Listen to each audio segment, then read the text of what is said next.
And we are back with the 5 animal play, chapter 3, 5 meet face to face. The sun had passed its highest point by now, as Lord Tiger and Monkey passed out of the grassland and into the small and sandy bay. This was the place of meeting, where the 5 great animals of this world would come and talk of the year and its changes. It was not often that plans were made or decisions reached, but then very little really needed to be done, and often just the meeting of minds was enough. There was a small rocky outcropping by the side of the bay. It is here that Lord Tiger took up his seat. It was not that he disdained water. In fact, Lord Tiger was very partial to swimming, and took great pleasure in it. It's just he hated the sand. It had a bad habit of getting everywhere, stuck in his fur, and hard to reach places like in between his claws. Monkey perched nearby, and with a quick glance upwards towards the sky, saw that Lady Crane had also arrived. She soared easily on the winds, without any effort, the occasional long, full stroke of her magnificent wings enough to guide her. Monkey looked up in awe. How wonderful, he thought, to be able to fly on the winds, to take fruit from the highest trees, and to look down on Lord Tiger with disdain. If I could fly, I would be safe from predators, and free to move when times were hard.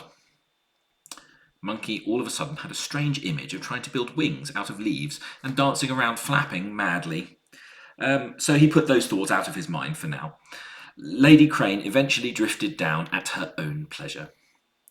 Greetings, Lord Tiger. And Monkey, do we have a name for you yet? Lord Tiger nodded in assent, and Monkey chimed back. Why, hello, my Lady Crane.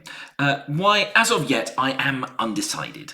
My people want to call me Chief, but I do not like that. For now, I shall just go by Monkey, until I am decided. How does the south wind treat you, my lady? Most well, Monkey, most well. I have journeyed far this year, and found new lakes and streams well stocked with fish. Now that I have returned, I see the ponds closer to my homeland are refilled and plentiful for the coming year. Excellent news indeed, my lady, hissed a new voice, for out of the sand lifted the perfectly hidden head of King Snake. Monkey at once leapt up, for while he was afraid of Lord Tiger, he had no particular love for King Snake either. He wondered why Lady Crane was not more startled, for it was her eggs that King Snake had stolen one year, and they had even had a confrontation before. I was wondering when all of you would arrive. My favourite part of the day has already passed. Oh, well played, my old friend, purred the lounging tiger.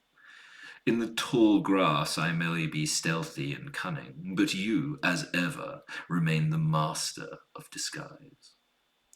Oh, you flatter me, sir. Monkey looked on intently at King Snake's long and curved fangs, hidden away like a trap. His whole form was a trap, a hole covered with leaves, with spikes as well. Monkey was jealous. He had no such great weapons, no fangs, no venom.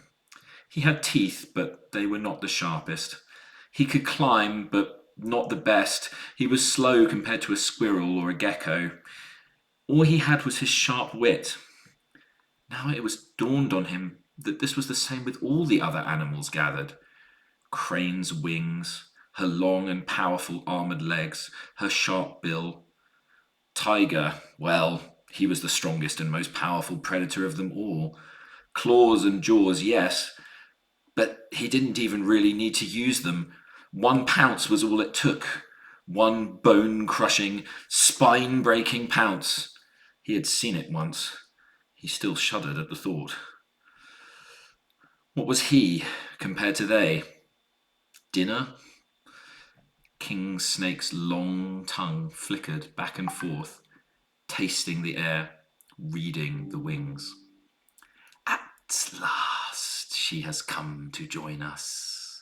The tide is turned. See you all for the next chapter.